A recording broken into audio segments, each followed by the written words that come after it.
नमस्कार, मैं शिवेंद्र मिश्र। धनमर्जय काकुस्थ धनमूलमिदं जगत् अंतरम नाभिजानामि निर्धनस्य मृतस्य च।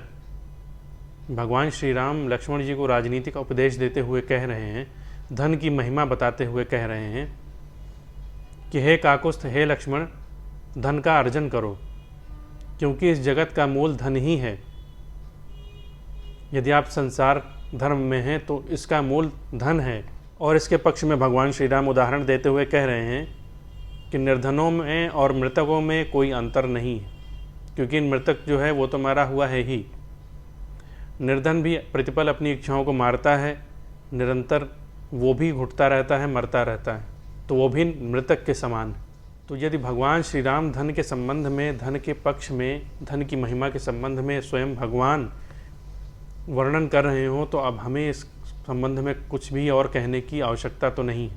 हम भौतिक जीवन में मित्रों इतना घिरे हुए हैं कि प्रत्येक वस्तु, सुई से लेकर जहाज तक, प्रत्येक वस्तु के लिए धन की अत्यंत आवश्यकता है।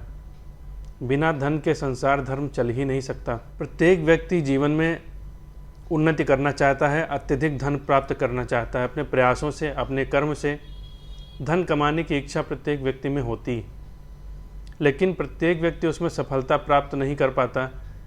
बहुत प्रयास करने पर भी धन की प्राप्ति के मार्ग में, धन के अर्जित करने के मार्ग में, उन्नति के मार्ग में निरंतर बाधाएं पड़ती रहती हैं। यहाँ तक कि संचित धन भी, अर्थात पितरों द्वारा पैतृक संपत्ति जो प्रदान की जाती है, वो धन भी निरंतर धीरे धीरे घटने लगता है, कम होने लगता है।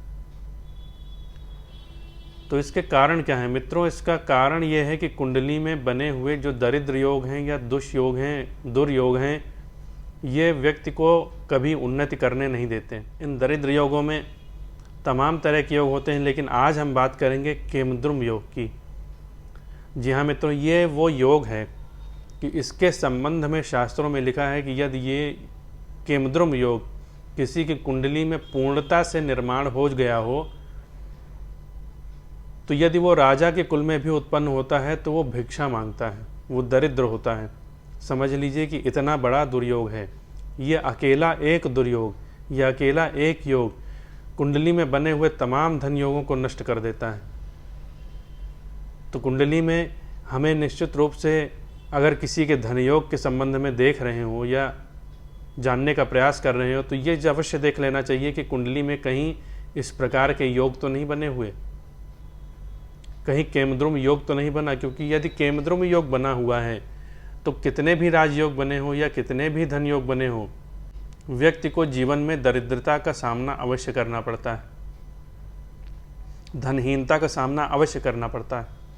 तो मित्रों, ये केमद्रुम योग किस प्रकार बनता है, किन ग्रहों से बनता है, कुंडली में इनका निर्माण किस प्रकार से होता है, यह भंग किस प्रकार से होता है और इसका परिहार क्या है। यदि कुंडली में बन ही गया है तो इसका परिहार क्या है, इन सब की चर्चा हम आज अपने वीडियो में करेंगे। चंद्रादाद्यात् ध्यानांतस्थो बिना भानुम न चेत ग्रह कश्चित स्याद्वा बिना चंद्रम लग्नात् केंद्र गतोथवा। इस श्लोक में केमद्रुम योग बनने की दो स्थितियां बताई गई। पहली स्थिति यह है कि हम कुंडली में देखें कि चंद्रमा किस स्थान पर स्थित हैं। इन 12 भावों में चंद्रमा किसी न किसी स्थान पर स्थित होंगे। हमें यह देखना है कि चंद्रमा किस स्थान पर बैठे हुए हैं। तो जहाँ पे चंद्रमा बैठे हैं, जिस स्थान पे, वह स्थान उससे एक भाव पीछे और एक भाव आगे सूर्य को छोड़कर और किसी भी ग्रह की स्थिति न हो। अर्थात जिस भाव में चंद्रमा बैठे हैं वो भाव, चंद्रमा से एक आगे का भाव और चंद्रमा से एक स्थान पीछे का भाव। इन 3 भावों में से किन्हीं भावों में भी सूर्य के अतिरिक्त और कोई भी ग्रह न बैठे हों। ये पहला नियम हो गया, एक पहला प्रकार हो गया। यदि चंद्रमा से जिस भाव में बैठे हैं उस स्थान पे चंद्रमा से एक स्थान आगे और एक स्थान पीछे कोई ग्रह न हो तो केमद्रुम योग बनता है। ये एक पहला प्रकार है। तो मित्रों, यहाँ पे देखिए विशेष बात है कि जैसे प्रायः केमद्रुम योग का निर्माण जो देखा जाता है वो चंद्रमा से ही देखते हैं, लेकिन यहाँ देखिए शास्त्रकार ने लग्न से भी केंद्रुम योग के निर्माण का एक प्रकार बताया है, तो इसको भी अवश्य ध्यान में रखना चाहिए। यदि लग्न से केंद्र भाव में यदि चंद्रमा के अतिरिक्त और कोई भी ग्रह ना हो तो इसको भी केंद्रुम योग में गिना जाता है। ये भी एक प्रकार का केंद्रुम योग होता है। तो मित्रों, यहाँ पे हमने दो प्रकार देख लिए केंद्रुम योग से, एक चंद्रमा से और एक लग्न से।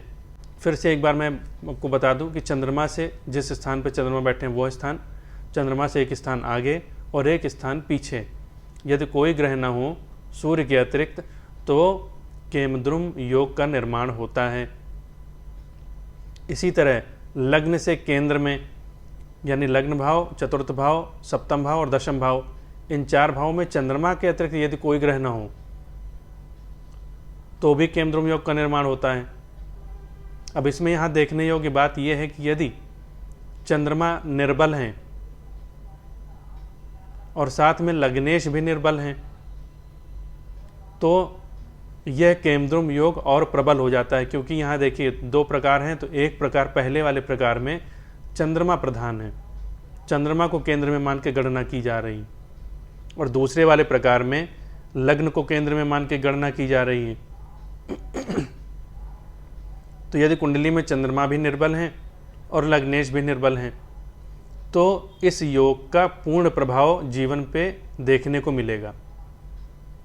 साथ ही यदि ये दोनों प्रकार के केंद्रुम योग बने हुए हैं और साथ में चंद्रमा और लग्नेश दोनों निर्बल हैं, अस्त हैं, नीच के हैं, तो निश्चित रूप से मान लीजिए कि वह व्यक्ति दरिद्र ही होगा। यदि वो राजा के कुल में पैदा हुआ होगा तो भी वो भिक्षा ही मांगेगा। यदि पैतृक संपत्ति ऐसे व्यक्तियों के पास बहुत प्राप्त हुई है कुल परंपरा से तो वो सब नष्ट हो जाएगी, कुछ नहीं बचेगा।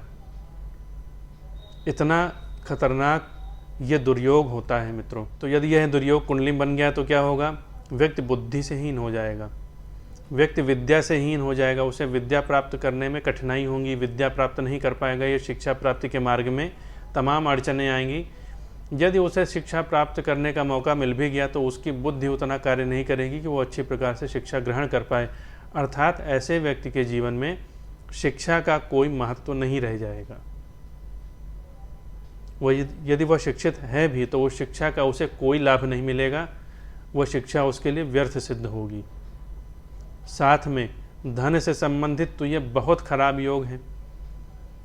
व्यक्ति प्रत्येक कार्य में निराशा प्राप्त करेगा, जिस काम में हाथ डाल देगा वही काम बंद हो जाएगा, उसी काम में घाटा आ जाएगा।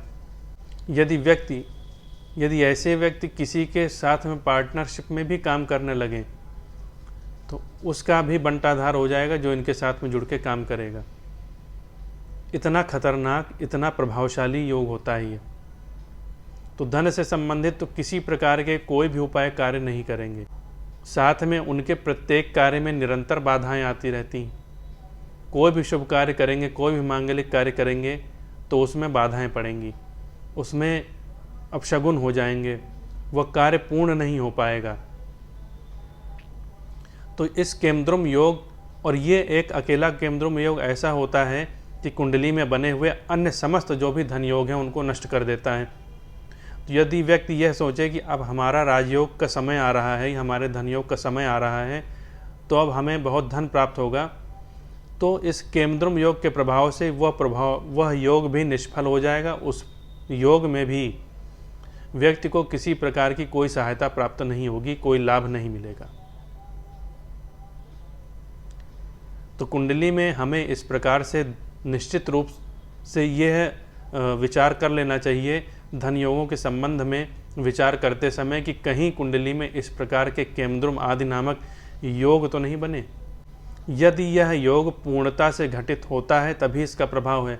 जब ये सारी कंडीशनें जो योग बनने में बताई गई हैं, जब ये सारी स्थितियां बनेंगी तभी इस योग का निर्माण होता है। तो अब मान लीजिए यदि कुंडली में पूर्णता के साथ केंद्रुम योग का निर्माण हो ही गया है तो अब क्या करें? मान लीजिए अगर किसी की कुंडली में केंद्रुम योग का निर्माण हो ही चुका है तो अब क्या किया जाए? तो इसके लिए उपाय मित्रों है चंद्र साधना, सोम साधना। ये सोम साधना करने से व्यक्ति के जीवन में सौभाग्य आता है, दुर्भाग्य नष्ट होते हैं। यह धनदायक साधना है मित्रों। जो भी धन की प्राप्ति की इच्छा से कार्य करते हैं या धन प्राप्त करना चाहते हैं, जीवन में धन और यश प्राप्त करना चाहते हैं, शरीर का सुख प्राप्त करना चाहते हैं, अर्थात यदि शरीर रोगी रहता है, आरोग्यता प्राप्त करना चाहते हैं, तो हर वह व्यक्ति यह साधना कर सकता है। हर वह व्यक्ति जो धन कमाना चाहता है, आरोग्यता प्राप्त करना चाहता है, साधना कर सकता है। साथ में जो केमद्रुम योग वाले जातक हैं, जिनकी कुंडली में केमद्रुम योग बना हुआ है, उनको तो विशेष रूप से यह साधना जीवन में करनी ही चाहिए। इसको साधना करने के लिए इसमें हमें सफ़ेद पुष्प चाहिए, जो फूल लगेंगे वो सफ़ेद होंगे, सफ़ेद चंदन इसमें लगेगा, दूध की बर्फ़ी आदि सफ़ेद मिठाइयाँ या बताशे सफ़ेद मिठाइयों का उपयोग होगा। चंद्रमा को अर्घ्य देने के लिए चांदी के पात्र का उपयोग होगा। इसके साथ में वस्त्र और आसन दोनों सफ़ेद होने चाहिए। रात्रि के समय सायंकाल के बाद स्नान करके पूर्वाभिमुख होकर बैठ जाएं, अर्थात पूरब की तरफ मुँह करके बैठ जाएं। वस्त्र और आसन दोनों सफ़ेद लेंगे, यानी सफ़ेद वस्त्र पहन के बैठेंगे और सफ़ेद आसन पर बैठेंगे। मन में चंद्रदेव का ध्यान करें। अगर आपको उनकी फ़ोटो मिल सके, तस्वीर मिल सके या यंत्र मिल सके तो उसको सामने रख लें। पंचोपचार पूजन करें यंत्र का, या जो चंद्रदेव की मूर्ति है या फ़ोटो मिली है आपको, उसका पंचोपचार पूजन करना है। सायंकाल स्नान करके सफ़ेद वस्त्र पहनकर सफ़ेद आसन पर बैठ जाएं, पूरब की तरफ मुँह करके, यानी पूर्वाभिमुख होकर बैठ जाएं। सामने चंद्रदेव की कोई मूर्ति या फोटो या यंत्र जो भी आपको उपलब्ध हो उसको सामने रख लें। अब उस यंत्र की या मूर्ति की या फोटो की पंचोपचार पूजन करना है आपको। पंचोपचार पूजन में गंध यानी सफ़ेद चंदन उस पर लगाना, चढ़ाना है। पुष्प यानी जो फूल आप लेंगे सफ़ेद फूल, वो सफ़ेद फूल चढ़ाने हैं। धूप, कोई सी धूप बत्ती आदि लगा दें। धूप बत्ती का ही प्रयोग करेंगे, अगरबत्ती का प्रयोग नहीं करेंगे। तो कोई धूप बत्ती आप वहाँ पे जो अच्छी सुगंध की हो उसको लगा दें। लोबान का प्रयोग नहीं करना है, और भी कोई सी धूप आप जला सकते हैं। चंदन की धूप जलाएं तो अच्छा होगा। दिया जला दें और साथ में नैवेद्य जो है वो अर्पित कर दें। नैवेद्य में दूध की बर्फ़ी या बताशे आदि सफ़ेद मिठाई लेंगे। इसके बाद इस मंत्र का आपको 6 लाख जाप करना है। तो 6 लाख जाप आप इस प्रकार से उसका निर्धारण करें कि प्रतिदिन आप जितनी मात्रा में जाप कर सकें उतना नियम लेकर प्रतिदिन आप जपें, जब तक कि 6 लाख जाप आपके संपूर्ण पूरे नहीं हो जा रहे हैं। यदि आप ज़्यादा मात्रा में कर सकें तो पहले दिन जितना आप जप करेंगे उतना ही आपको तब तक जाप करना पड़ेगा जब तक कि 6 लाख जाप पूरे नहीं हो जाते। तो प्रतिदिन आप कितना कर सकते हैं, कितने दिन में कर सकते हैं, उस हिसाब से आप अपनी जप मात्रा निर्धारित कर लें। जाप करते समय एक चांदी के लोटे में जल भरकर अपने पास में बगल में अपनी दाहिनी तरफ रखे रहेंगे। उस जल भरे हुए चांदी के लोटे में सफ़ेद पुष्प डालेंगे, सफ़ेद चंदन डालेंगे, सफ़ेद अक्षत डाल देंगे और फिर आप जाप पूरा कर लेंगे। अपना जितना आपको जाप करना है, जितना आपने नियम लिया हुआ है उतना जाप पूरा कर लेंगे। उसके बाद आप छत पर जाएंगे। जाप करने के पश्चात छत पर जाएंगे, देखेंगे चंद्रोदय हो गया होगा। यदि चंद्रमा उदित हो जाए तो जिस दिशा में चंद्रमा का उदय हुआ, जिस दिशा में चंद्रमा है उधर मुख करके आप खड़े हो जाएंगे और जो मंत्र का आपने जाप किया है, षडाक्षर चंद्रमा के षडाक्षर मंत्र का, उसी मंत्र का जाप करते हुए वो जो अर्घ्य है, वो जो जल है, वो चंद्रमा को समर्पित कर देंगे और मन ही मन अपनी मनोकामना बोलकर फिर वापस हो जाएंगे। तो यह कर्म आपको तब तक करना है जब तक आपके 6 लाख जाप पूरे नहीं हो जाते। जब आपके 6 लाख जाप पूरे हो जाएंगे तब जो भी आपके जीवन में दुर्भाग्य है, जो भी अभाव है, धन से संबंधित, आरोग्यता से संबंधित, स्वास्थ्य से संबंधित, वो सब अभाव आपके नष्ट हो जाएंगे।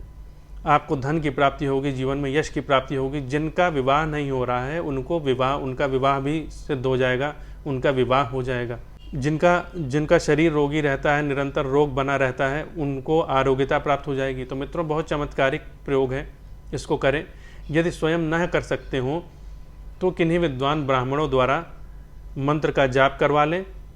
और ये जो चंद्रमा को अर्घ्य देने वाली प्रक्रिया हमने बताई है, जो जप के बाद में जो प्रक्रिया हमने बताई है, चंद्रमा को छत पे जाकर अर्घ्य देना है, ये निरंतर आप स्वयं करते रहें। तो मित्रों, इतना प्रयोग करके देखें, बहुत ही चमत्कारिक उपाय है, बहुत चमत्कारिक इससे लाभ होते हैं। इसको पूर्णता से करने लेने पर जीवन में जितने भी दुर्भाग्य हैं, दुर्योग कुंडली में बने हुए हैं, केमद्रुम आदि चंद्रमा से संबंधित जो भी दुर्योग बने हैं वो सब नष्ट हो जाते हैं। चंद्रमा का कुंडली में शुभ फल प्राप्त होने लगता है। तो इसको अवश्य करना चाहिए यदि कुंडली में इस प्रकार के योग बने हुए हैं तो मित्रों, आशा करते हैं कि हमारा आज का वीडियो आपको पसंद आया होगा। अगर हमारा वीडियो पसंद आया तो प्लीज़ वीडियो को लाइक करें, कमेंट करें और वीडियो को ज़्यादा से ज़्यादा शेयर करें, जिससे कि जैसे आप वीडियो से लाभ प्राप्त कर पा रहे हैं और भी लोग वीडियो से लाभ प्राप्त कर सकें। तो मिलते हैं मित्रों अपने एक नए वीडियो में एक नई जानकारी के साथ। तब तक के लिए जय श्री राम।